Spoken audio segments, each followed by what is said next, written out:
За 6 дугаар ангийн процент зэдвэр өнөөдөр хичээл үздэг. За зорилго хэмэл дөрөс тоо хэмжээний хэсгийг энгийн болон аравтын бутархай мөн процентоор илэрхийлдэг болох нэ. За зорилт маань тоо хэмжээний 100-ны 1 хэсэг нь процент гэдэг сэргээн баттгана.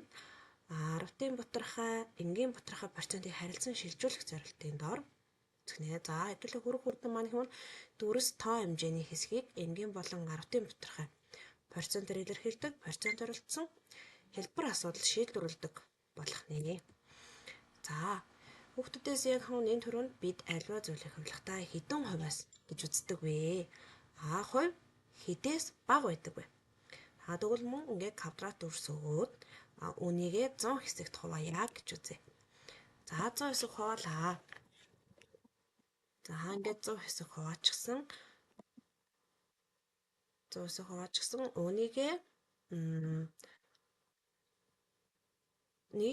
100 хэсгийнхээ за 1 хэсгийг нь олж будыг. Тэгвэл 100 хуваасны 1 хэсгийг энгийн болон аравтын бутархайгаар илэрхийлээрэй. За ингээд 1% нэгийн бод 1% буюу 1 ширхгийн будсан буюу 1%. 100-ны энгийн бутархайгаар илэрхийлвэл 100-ны 1, аравтын бутархайгаар илэрхийлвэл 0.100 гэж бичигддэг байна. За тэгвэл одоо энэ дүрсийг 7 ширхгийн будсан учраас мэдээж 7%, энгийн бутархайгаар илэрхийлвэл 100-ны 7, аравтын бутархайгаар илэрхийлвэл 0.7 болох нэ. За тэгвэл энгийн бутархайг процентоор хэрхэн илэрхийлэх вэ гэж байна. За уг дүрсийг ингээд 5 хэсэг болгоод яг 1 хэсгийг нь будсан байна гэж үзье. За энгийн бутархайг процентоор илэрхийлэхдээ бутархан хуваарийг 100%-аар болгож өргөдөх нь 5-ны 1 хэсгийн будсан учраас 5-ыг 20-оор үржүүлээд 100 болно. Мөн 24 хуваарийг 2 20-оор үржүүлээд 100-ны 20 буюу 20% болох нэ. За аравтын бутархайг процентоор хэрхэн илэрхийлэх вэ? За эдгээр бутархаануудыг илэрхийлэн аравтын бутархайг процентоор илэрхийлэхдээ тухайн аравтын бутархайг 100-аар үржүүлдэг байна. Тэгвэл 0.5-ыг 100-аар үржлээ буюу 50%. 0.100-ыг 100-аар үржээд 43% болох. За 0.32-ыг 100-аар үржлээ.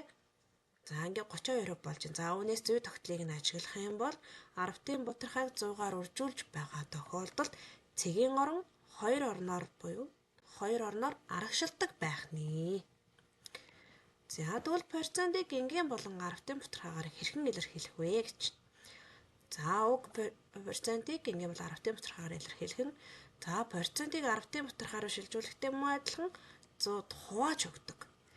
За 23 буюу 23-ыг хуваах нь 100, 0.23 энгийн бутархайгаар илэрхийлэх юм бол 100-ны 23 болчихно. За 2%.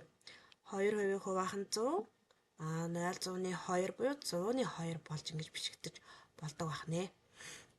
За мөн 50-ны 29-ийг процентоор илэрхийлж гин 100-аар үржүүлж өгөөд 50% энгийн бутархай мөн 100-аар үржүүлж өгөөд процентыг гаргаж болдог байна.